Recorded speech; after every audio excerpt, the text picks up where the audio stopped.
Thanks for coming. Hoping we have a wide selection of people in the room. What's photography got to do with well-being? Quite a lot, really. I run Well Image, which is a social enterprise which connects people using photography to enhance well-being. And really, a bit of background about me. I've been involved in photography for a very long time in lots of different ways professionally. And I'm a teacher, and also I've been an enabler for people with special needs and anxiety. And this was kind of before the pandemic. A story that kind of got me started in the whole idea of Well Image was when I helped somebody who was agoraphobic get out of their house one step at a time. And it was really through that process that I had this idea. So during the pandemic, or just at the end, I took some of my workshops online, and then I started working with Devon Recovery Learning Community, which is part of the Devon Partnership NHS Trust. And through that process, and through running many workshops through that process, we've collected quite a bit of data and learned an awful lot from working with people. So basically, I'm going to show you by mainly participant stories, but we will be showing some data, sharing some data with you. So mainly the impact. So a little bit more about me. The next slide, actually, which is a little bit relevant. A long time ago, I set up and ran an environmental picture agency, which was specialising in environmental issues. You may think, what's this got to do with well-being? Well, at the time, there was a moment when there was a real need for images about the environment, and it was kind of triggered by the discovery of the hole in the ozone layer. And this gave me, there just weren't pictures to describe a lot of environmental issues, things to do with plastics and pollution and the effect on people's health on difficulties with the environment. And I was very interested in storytelling, and I feel like I'm kind of in a moment now where there's a real need for something to support people with mental health, particularly, and I feel photography can play a really good role in that. Okay, so why photography and health? There's lots and lots of research out recently, and this will be on the last slide of the webinar, about the therapeutic effect of photography.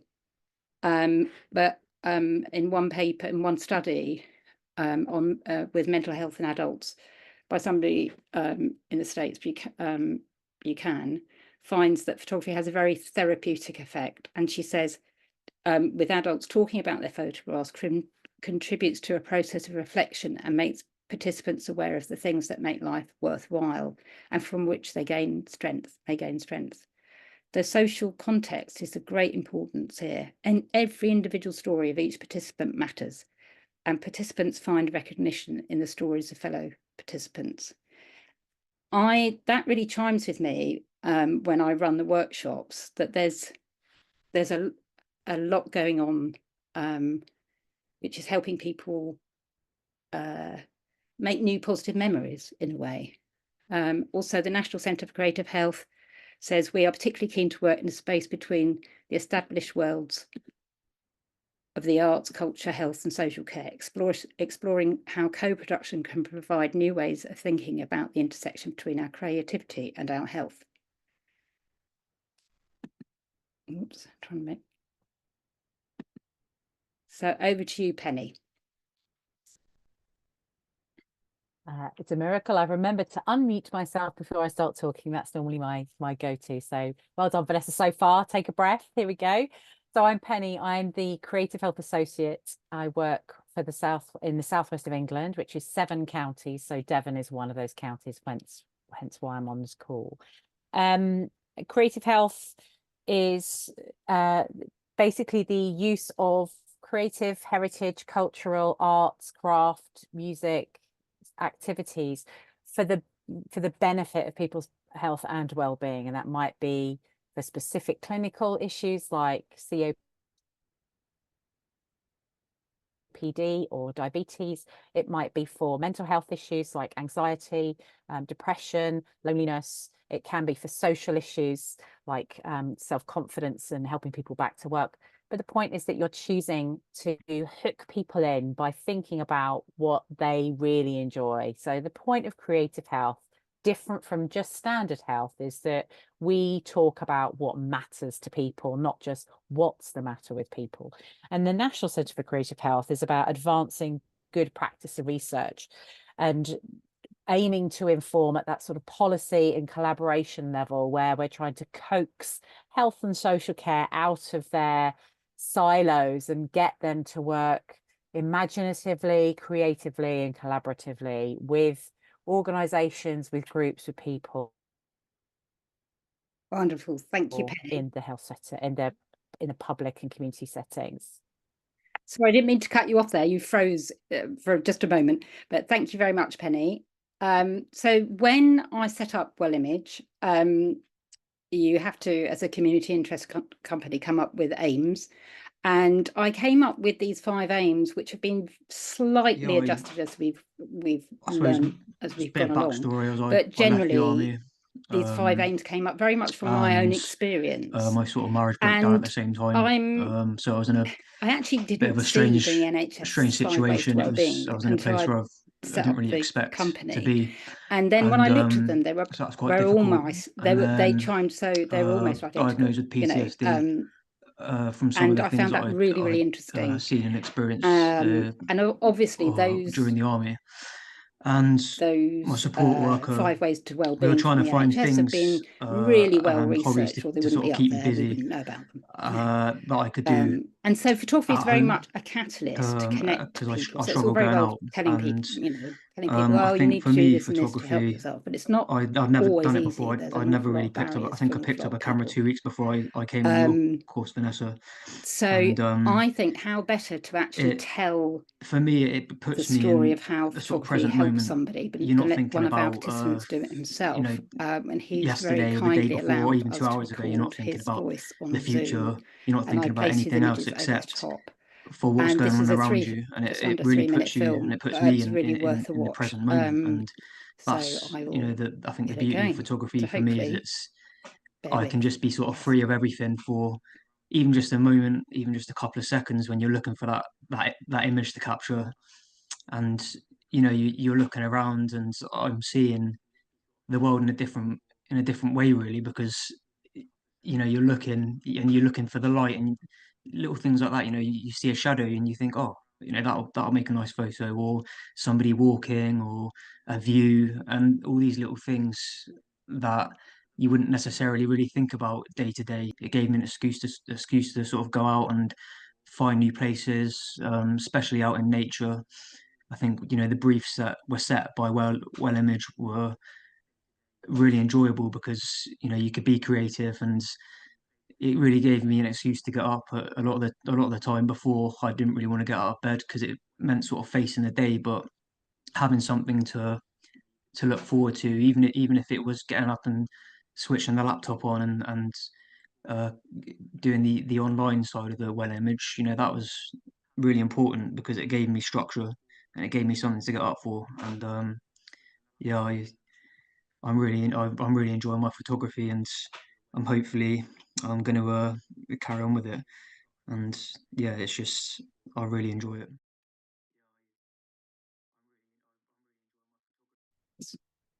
So, I mean, that's amazing. I'm very grateful for James actually explaining what it's done for him.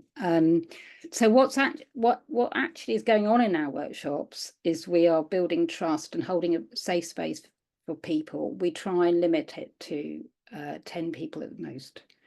And it allows people, and the Zoom technology actually is really helpful with this. It helps people kind of dip their toe in the water, and just kind of contribute when they want to contribute.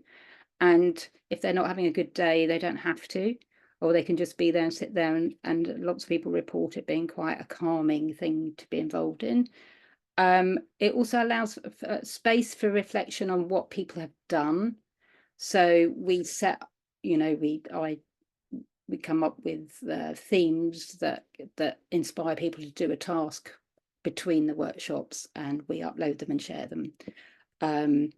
But one of the things that goes on is particularly powerful is peer-to-peer support. So people are, I'm just quite amazed at, you know, every workshop, the group are incredibly supportive of each other. And it's really useful using the chat for this, because a lot of people don't want to speak on Zoom or have their attention brought to them. And actually that the chat has become extraordinary, what they say and how they help each other along. It also, I think, with the building of confidence, helps people change their perspectives, and it also helps people, even though they're in a group, kind of itself, that helps people on an individual level change what's going on for them. So it gives them a kind of person-centered, you know, social model of health, but also there's the group dynamic is really important. And many people have been reporting that the workshops have been life-changing. So I'm going to show a few the data. So the data that we collect, we obviously monitor as we go along. We're talking to our participants as we go, but at the very end of any 6-week workshop, which is normally the length that we run, we ask people a number of things, but obviously our 5 aims. And typically we might get 12, 13 people, aim to get that many people signed up. And there's usually a bit of a dropout, you know, if it's a funded workshop. I mean, it depends whether people are paying or, you know, if it's a funded workshop. And also there are reasons why people might sign on and not be able to make it. And so we end up with a core group of about 8 or 9, and we have got to work with actually making sure people do fill out the forms, but we do have a very high level of, you know, people say they have felt more engaged with nature. You know, these are very high rates, and you know, it does vary from workshop to workshop, but we do get consistently quite high rates of, you know, it's helped me get out and about more. It's helped me enjoy being connected with others. It helped me practice being in the moment. And the creativity box always gets ticked, so we score 100% on many of those. So we will ask about how relevant the pictures are to their interest and how much they've enjoyed the discussion, and then we ask about like the overall enjoyment. And then so we feel like we need to constantly monitor this to improve our courses and to find out more about what we're achieving. So we collect age, what part of Devon people are from, and that varies widely depending on who we're working with at the time. It's really, I've noted that it's particularly powerful when people have come, you know, they're from the similar geographic area and they recognize the landscape and they recognize the subject matter, and and they help each other find green spaces. We've had people who've actually met up with people. They've asked for me to forward their email. I've met up and made relationships with people, which has been amazing. But the greatest impact really has been the stories. And I'm just going to show a few examples. We have got participants here who might say a few words, but the first participant, actually, Claire, says, when the nurses come, they see a difference. This difference they see in me is just amazing, of me taking photographs, and it's given me another focus other than my illness. So do my family when they visit. And often we have this reported that people around the participants notice a change in them, whether it's their partner, family, or care workers. They say that there's been a difference in how they are. And we cater for people that can't leave their own homes, and we assume that some people in the group can't leave their homes, so that they feel just as involved in the picture taking. And I'm going to let you read that for a moment.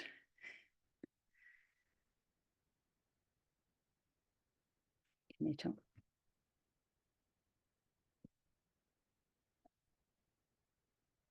So I wondered whether actually, has everybody read that? I think so, yeah. No.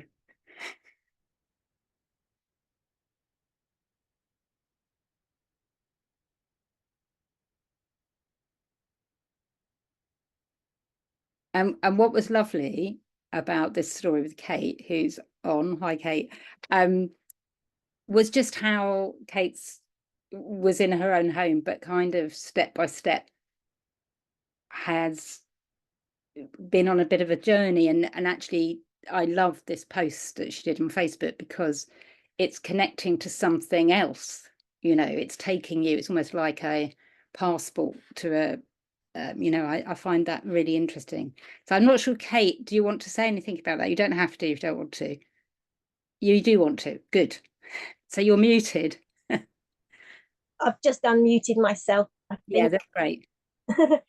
Yeah, it's been, I mean, I don't, it sounds overblown to say it's been life-changing, but it really has. I've been ill and housebound for well over 20 years. And my life is very, very limited, but it's a lot less limited than it was. And it's been a real route for me to be making connections with people. I live in a small community and we've got a Facebook group. And one task you gave us was to photograph something orange, and I didn't have anything orange. And so I put on the Facebook group, does anybody have any, I think it was near Halloween, and I said, has anybody got any pumpkins they don't need? And I made connections with people. They brought around the pumpkins, we had a chat. And now when I am able to get out, people have got something to say to me. They can ask me how the photography is going, whether I found anything orange. And I can talk to people about something that's not about being ill. And it just gives you something to think about that's outside of yourself and not about being ill. And for me, it's just made me connections with people in the real world, which is just wonderful. Thank you ever so much, Kate. I really, really appreciate you saying a few words there. So great. I'm then going to move on to Peter, who's also in the room. And we did a project that was pairing images, and actually the top image is Pete in his wheelchair he's actually taking a picture of himself with a drone, and the bottom picture is seeing from where his position is in of his dogs. But I just absolutely love these two pictures together, and I love the way there's a kind of sense of freedom here. So I just wonder, Pete, if you wouldn't mind saying a few yeah. Hello everybody. So historically I'd always been a very outdoors person, two very active dogs family. I had a spinal injury which completely knocked me sideways and went from being incredibly busy to not doing anything, not being able to go out, being reliant on a wheelchair, which I was very self-conscious of. I did other NHS CBT courses and things, which never really worked for me. And then I came across Vanessa's courses, which, again, a bit like Kate said, are kind of life-changing. It's an odd thing to say. But, it got me out of the house. It put me in the moment of taking photos. I became more active getting out with the dogs and actually finding a way to get out with them because I wanted to take photos. And it genuinely changed everything. I'm actually now pursuing TV work and things like that, which were completely outside the realms of what I used to do. And I've finally moved on from a pretty devastating spinal injury. Thank you so much, Pete. I really, really appreciate you telling your story. So yeah, I mean, there's so many stories, and we haven't got time to share them all here. But what's great as well is we can join up. We can have exhibitions. This is one in Exeter Phoenix in February. Not everybody's able to even get there, but most people managed. And this is Sandra, who's took a picture of herself, and we have a Facebook group saying I actually got there, and it was just wonderful in the exhibition, and that exhibition's now actually at CoLab in Exeter, but is travelling around and can be expanded upon.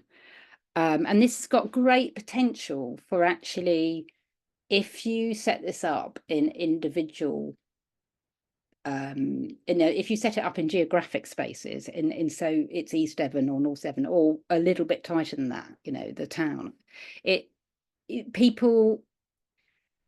got great potential of connecting people socially together in real life, or it enables people to join things that they may not have thought of joining.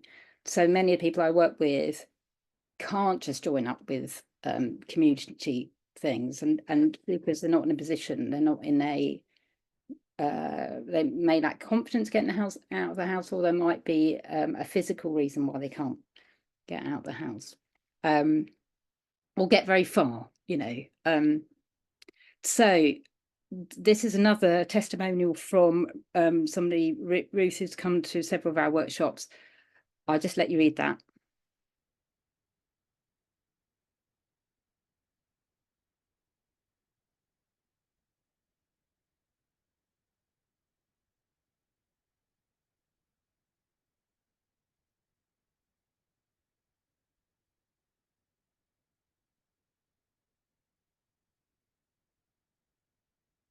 Is that enough? Yeah. And I've highlighted the bottom one. So there's two things in particular there. I mean, we do have a lot of people. We don't talk about people's illnesses, but sometimes that it comes out in conversation. When that does happen, we have found an extraordinary amount of people have ME, fibromyalgia, long COVID. There are an awful lot of other reasons, other conditions and anxieties that people have. But what's interesting is that with Ruth, it's taken her out to join up with other things, and the camera has become a way of, like she was saying, it's just too much effort to get out if there wasn't an incentive. So the incentive is the photography.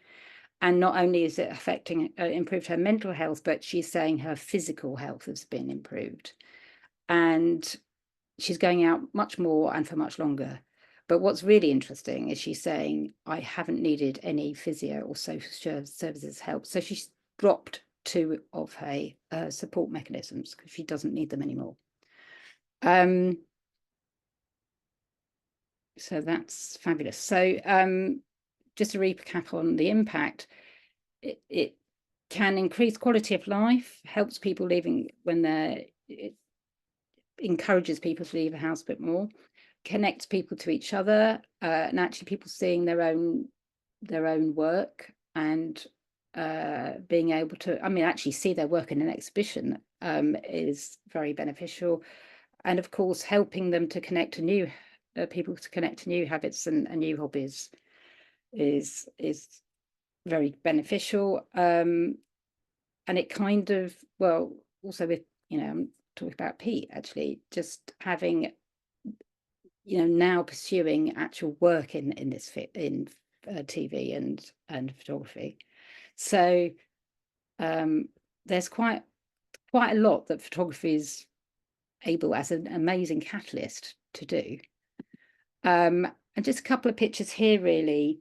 This is really to do with I use my own experience as well, and I regularly I need to model best practice with what I'm doing, and so I go out on regular walks myself, and actually to capturing moments. And it doesn't have to necessarily be the best picture or the great great masterpiece. It's just a moment, and actually focusing on a moment.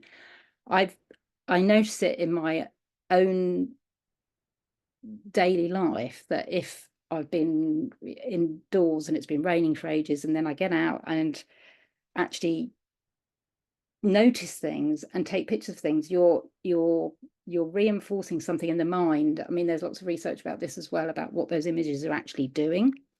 And I feel like I feel better for it. And so I feel like I need to model this, and also consider this for yourselves, for organizations and staff teams. It really benefits work culture as well, and it makes me, I certainly notice that I think straight when I've been on a walk. I can think straight when I'm a bit overwhelmed.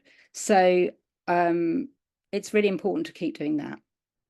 And also to notice the seasons. I mean, this is the May season. This was taken, not this year.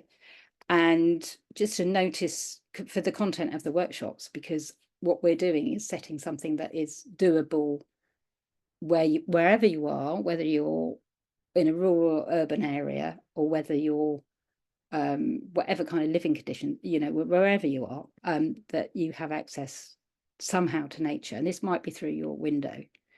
And these are the people we've been working with over the last 3.5 years. And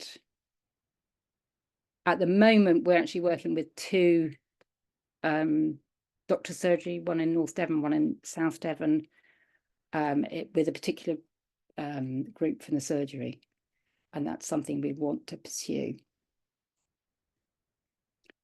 So how much does it cost us? For health organisations, we get 10 people, they get 90 hours. So that works out £33 per person per session. That's meant to say session actually, but £22 an hour. So when you think about what actually can be achieved in these courses, I think that can be very, very good value. So that's how to get hold of me. I'm going to open it up. Oh, before I go much further, there is a lot of recent research and evidence about photography and its therapeutic effects, and I'm going to leave with this. These slides will be available, which are fascinating. And just a note from Ed Gillen, who I've been working with for quite a period of time. Sorry, it's a bit long. You read that. So thank you ever so much for everybody who's taken part and sent in their images, and have a good day.